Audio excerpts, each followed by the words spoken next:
अगर आप किसी भी प्रतियोगिता परीक्षा की तैयारी करते हो और घर पे जब आप प्रैक्टिस करते रहते हो और उसके बाद कोई भी सवाल फंसता है तो आप उस सवाल को या तो छोड़ देते हो या तो गलत कॉन्सेप्ट से उसको आप बना करके निकल जाते हो। ठीक है, तो अगर आपको उसका प्रॉपर कॉन्सेप्ट सीखना है कि उस सवाल का सही जवाब क्या होगा और उसको हम कैसे अपने अगले सवाल में अप्लाई कर पाएंगे, तो आपको बस एक काम करना है कि आप उस सवाल का फोटो खींचिए और हमारे व्हाट्सएप नंबर पे फॉरवर्ड कीजिए। जो इसका उचित सॉल्यूशन होगा वो हम आपको प्रोवाइड करवा पाएंगे।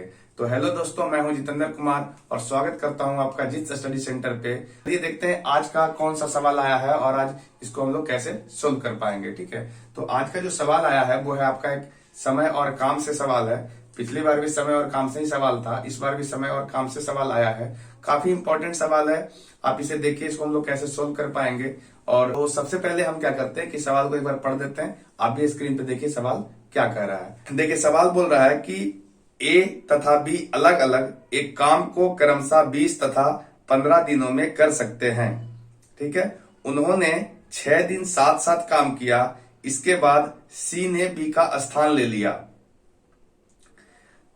काम अगले 4 दिन में समाप्त हो गया।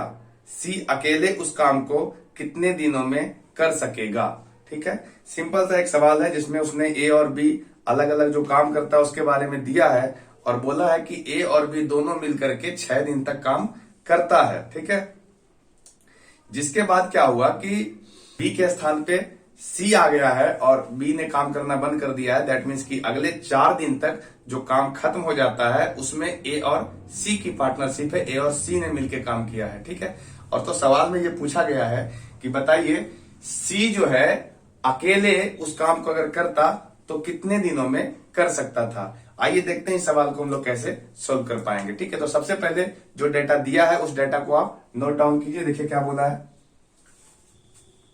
बोला है कि एक ए है और एक बी है। ठीक है, ए और बी जो है अलग अलग बताया है दोनों। ए जो है 20 दिन में काम खत्म कर देता है, तो हम लोग ऐसे लिखते हैं कि ए जो है 20 दिन में काम खत्म कर देगा और बी जो है 15 दिन में काम खत्म कर देगा। और सी के बारे में पूछा है कि सी जो है अगर अकेले करता तो कितने दिनों में काम खत्म कर सकता था। ठीक है, तो हम सबसे पहले ए और बी के डेटा से बनाते हैं और हम लोग सबसे पहले क्या करेंगे, इसका एलसीएम लेंगे। 20 और 15 का एलसीएम लेंगे तो 20 और 15 का जो भी एलसीएम आएगा वो कुल काम को रिप्रेजेंट करेगा। ठीक है, कुल काम को। तो ये और 20 और 15 का जो एलसीएम लेंगे तो ये वैल्यू 60 आता है, यानी 60 जो है इसका कुल काम है। आप इसको ऐसे सोच सकते हो कि कुल काम जो है 60 है, तो आप ये कह लो कि 60 कुर्सियां बनानी है। ठीक है, 60 कुर्सियां बनानी है और इसी 60 कुर्सियां को अगर ए अकेले करता है तो 20 दिन में कर देता है। इसका मतलब ये हुआ कि अगर ए जो है 60 कुर्सी को बनाने में 20 दिन लेता है तो एक दिन में ये 3 कुर्सी बनाया होगा। एक दिन में 3 कुर्सी बनाया होगा, तभी तो 20 दिन में वो 60 कुर्सी बना देगा। उसी तरीके से बी जो है 60 कुर्सी को बनाने में अगर 15 दिन का टाइम लेता है तो जरूर ये एक दिन में 4 कुर्सी बनाता होगा, तभी वो 60 एक दिन में अगर 4 कुर्सी बनाता होगा तो 15 दिन में 15 चक 60 कुर्सी बन जाता होगा, है ना। अब बोला है कि ए और बी दोनों मिल करके 6 दिन तक काम किया। तो आप देखिए यहां से कि ए जो है एक दिन में 3 कुर्सी बना रहा है, बी जो है एक दिन में 4 कुर्सी बना रहा है। इसका मतलब है कि एक दिन में टोटल 7 कुर्सी बन रहा है। ए और बी के द्वारा एक दिन में टोटल 7 कुर्सी बन रहा है। ठीक है, और 6 दिन तक दोनों ने काम किया है। इसका मतलब अगर 6 दिन तक काम किया है तो 7 गुने 6 यानी कि 42 कुर्सी जो है बन के रेडी हो चुका है। 60 कुर्सी में 42 कुर्सी बन के रेडी हो चुका है, उसके बाद भी काम करना छोड़ा है। तो देखो टोटल 60 कुर्सी में अगर हम 42 कुर्सी को हटा दें तो टोटल आपका बचता है 18 कुर्सी, है ना। ये 18 कुर्सी को अब बनाना है तो उसमें बी नहीं काम करेगा, बी की जगह पे सी आ जाएगा।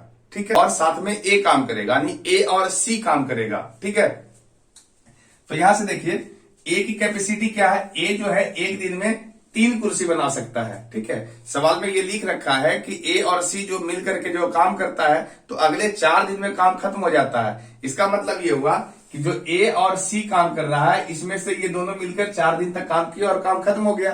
तो ए भी 4 दिन तक किया और सी भी 4 दिन तक किया। तो हम ये पता कर लेते हैं कि ए 4 दिन में कितना काम किया होगा। तो आप ये कह सकते हो कि ए जो है एक दिन में 3 कुर्सी बनाता है तो 4 दिन में 12 कुर्सी बनाएगा, है ना। शेष तो 18 कुर्सी ही बनाना था, 12 कुर्सी ए ही बना रहा है। इसका मतलब ये हुआ कि अगर 12 कुर्सी और हटा दें तो 6 कुर्सी जो बच रहा है इसको अकेले सी बना रहा होगा, अकेले सी बना रहा होगा। क्योंकि ए और बी मिलकर के 4 दिन काम किया है, तो ए जो है 4 दिन में 12 कुर्सी तो बना ही दिया, तो ये तो 6 ही कुर्सी बनाया होगा, तभी तो बचा हुआ 18 कुर्सी खत्म हो जाएगा। अब ये आता है कि जो 4 दिन लगा है सी को, उसमें वो 6 ही कुर्सी बना पाता है ना।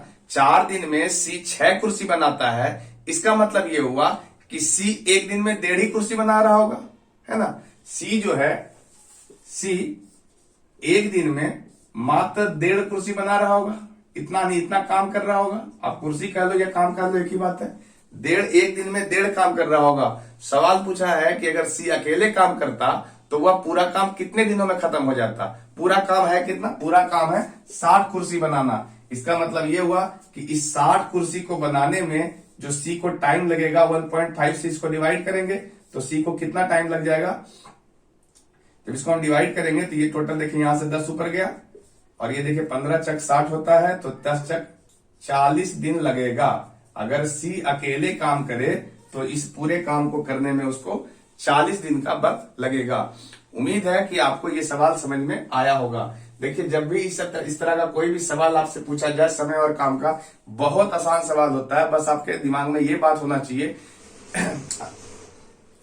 कि कोई भी जो मजदूर है, या ए हो बी सी हो, कोई भी हो, कोई भी मजदूर है, तो आप हमेशा कोशिश करिए कि हम उसके एक दिन के काम को निकाल पाए। अगर आप इसके एक दिन के काम को निकाल पाएंगे तो कोई भी ऐसा सवाल नहीं रहेगा समय और काम में जिसको आप आसानी से नहीं बना पाएंगे।